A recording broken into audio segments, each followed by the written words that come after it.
Breaking news చూస్తున్నాం. BRS working president KTR ఇవాళ నాంపల్లి ప్రత్యేక కోర్టుకు హాజరు కానున్నారు. మంత్రి కొండా సురేఖ చేసిన వ్యాఖ్యలపై పరువు నష్టం దావా వేశారు. ఈ కేసులో ఆయన కోర్టుకు హాజరై స్టేట్మెంట్ ఇవ్వనున్నారు. ఆయనతో పాటు బీఆర్ఎస్ నేతలు బాల్కా సుమన్, సత్యవతి రాథోడ్, తుల ఉమా, దాసోజు శ్రవణ్ కూడా వాంగ్మూలం ఇవ్వనున్నారు. కొండా సురేఖ తనపై వివాదాస్పద వ్యాఖ్యలు చేశారని, పరువు నష్టం కలిగించారంటూ కేటీఆర్ ఈ నెల 3న నాంపల్లి క్రిమినల్ కోర్టులో పరువు నష్టం కేసు వేశారు. ఇక ఈ పిటిషన్పై ఈ నెల 14న విచారణ జరిపిన న్యాయస్థానం విచారణను ఇవాళకి వాయిదా వేసింది.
బ్రేకింగ్ న్యూస్ చూస్తున్న బీఆర్ఎస్ వర్కింగ్ ప్రెసిడెంట్ కేటీఆర్ ఇవాళ నాంపల్లి ప్రత్యేక కోర్టుకు హాజరు కానున్నారు.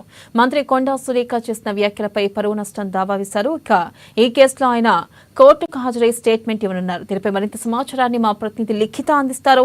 లిఖిత, 15 రోజుల క్రితం కొండా సురేఖ చేసిన వ్యాఖ్యల పైన స్పందిస్తూ ఇప్పటికే అటు నాగార్జున ఇటు కేటీఆర్ ఇద్దరు కూడా పరువు నష్టం దావానైతే వేయడం జరిగింది.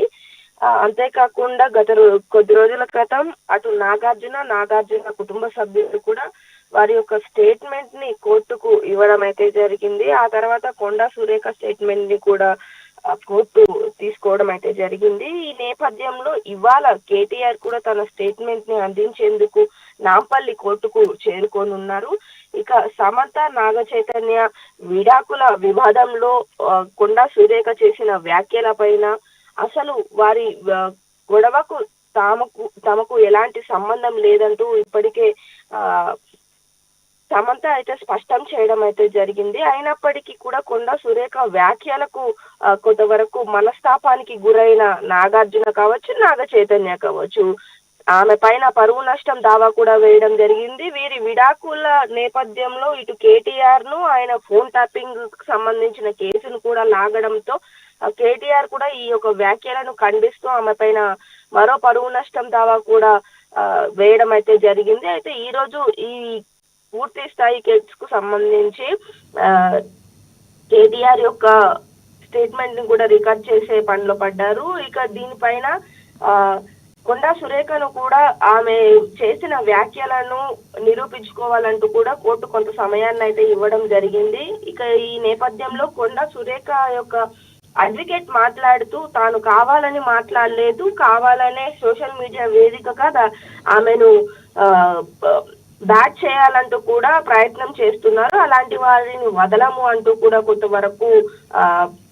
వ్యాఖ్యలు చేసినప్పటికీ కూడా నెటిజన్లు అంతా కూడా ఆమె చేసిన వ్యాఖ్యలు కరెక్ట్ కాదంటూ కూడా చురకలు అంటిస్తున్న పరిస్థితి కనిపిస్తుంది. కనీసం ఆమె ఏదైతే మీడియా ముఖంగా చేసిన వ్యాఖ్యలు ఉన్నాయో వాటిని వెనక్కి తీసుకుంటున్నానని చెప్పడంతో పాటు క్షమాపణలు చెప్పలేదంటూ కూడా నాగార్జున తరఫు ఫ్యాన్స్ ఎవరైతే ఉన్నారో వారు కొంత ఫైర్ అవుతున్న పరిస్థితి అయితే కనిపిస్తుంది. ఈ వ్యాఖ్యలు పూర్తి స్థాయిలోనైతే ఆమె వెనక్కి తీసుకుంటున్నాను అని చెప్పినప్పటికీ కూడా సరైన రీతిలో ఆమె రెస్పాండ్ కాకపోవడంతో కొంతవరకు కొండా సురేఖ ఈ విషయం పైన వ్యతిరేకతను ఎదుర్కొంటుందని చెప్పుకోవాలి. ఏది ఏమైనప్పటికీ కూడా ఈ రోజు 10 గంటల సమయంలోనైతే కేటీఆర్ నాంపల్లి కోర్టుకు అయితే హాజరు కానున్నారు. ఆయనకు సంబంధించిన స్టేట్మెంట్ కూడా రికార్డ్ చేసి మరికొద్ది రోజుల్లో పూర్తి స్థాయి వివరాలు తెలిసే అవకాశాలు అయితే ఉంటాయి.